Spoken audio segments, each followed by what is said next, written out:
Hi, I'm Kirk Thatcher, and I designed the characters for Dinosaurs, and these were the drawings that we actually used to sell the show to ABC. So I'm going to go through them real briefly and tell you a little bit about each character and how the character came about.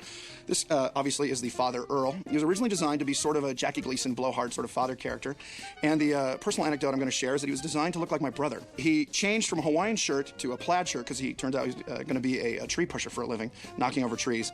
The only other difference was we changed the jaw and made it a little less pronounced and gave him a little more of a chubby third chin, if you will, to make him a little more friendly, a little more accessible. This is the mom character, Fran. Now, she was designed as an Allosaurus, which is kind of a relative of the T-Rex. Originally, we were thinking, how are we going to tell the females and the males apart because they're reptiles? So we gave the mom and the daughter hair. And then when Brian Henson came in on the project, he said, that's going to look bad. So we tried it. We actually made these giant wigs, and he was 100% right. It looked really stupid. So we got rid of the hair and used like frills and horns and things that were evocative of hairstyles but weren't actually hair. The only other thing that I don't know if you can notice in the drawing, but she's wearing toenail polish and little red fingernails on her claws. So another way to kind of tell that she was the female of the species. This is the son, Robbie, who was sort of a non-specific dinosaur type. In the beginning, he was a little more rock and roll punkier than he kind of evolved during the series. You can see he's wearing a leather jacket, and he has these hairs, it wasn't really hair, it was spines that we motorized so they could kind of go backwards and forwards and move according to his mood. It was fun designing Robbie because he was, again, a character that he wasn't really specifically any type of dinosaur that actually ever existed, so we kind of got to create our own. And this is Charlene, the daughter, who was kind of a little chubby.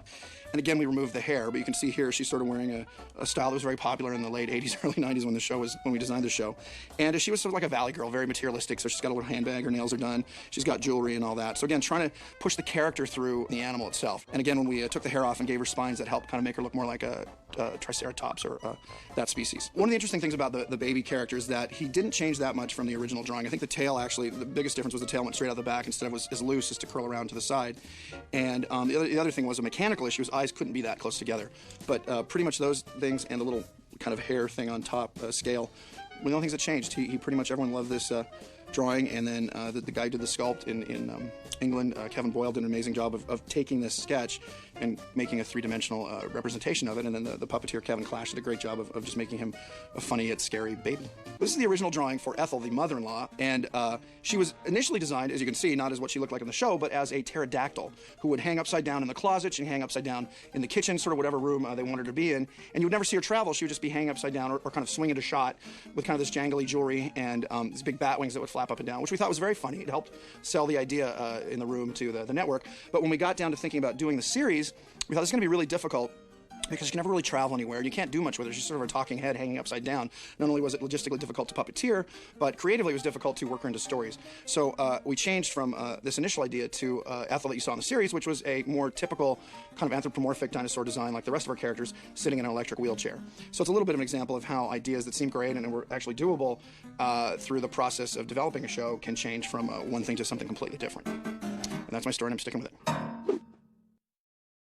Here's something very interesting about dinosaurs. All of the character names are fossil fuel names. You pass all of these character names when you go down the street and fill up your car. Earl Sinclair is a gasoline. BP Richfield, his boss, BP, British Petroleum. Richfield, Atlantic Richfield. Roy Hess, the best friend, Hess Gasoline, where I grew up in New Jersey, Hess Gasoline. Grandma is named Ethel. Ethel is E-T-H-Y-L, and because Bob and I went to London to meet with the Hensons, we thought, what can we give these people but Ethel? Hi, I'm Brian Henson. I had a wonderful time making Dinosaurs. I hope you can enjoy the show as much as we enjoyed making it. As you're going through the disc, keep an eye out for dinosaur eggs, where you'll find hidden extras about the show and things about the series that you may not know. This is the original, the original design, a maquette of the original design of Earl. It changed a bit, but not very much, mostly his face a bit. But this is really the character that I was inside of. Just to give you an idea of kind of where we are, or at least where I was inside of this thing, there was an actual little hole, a little mesh fabric hole here so that I could see out, but it didn't really help that much because, as you can see, he's looking up.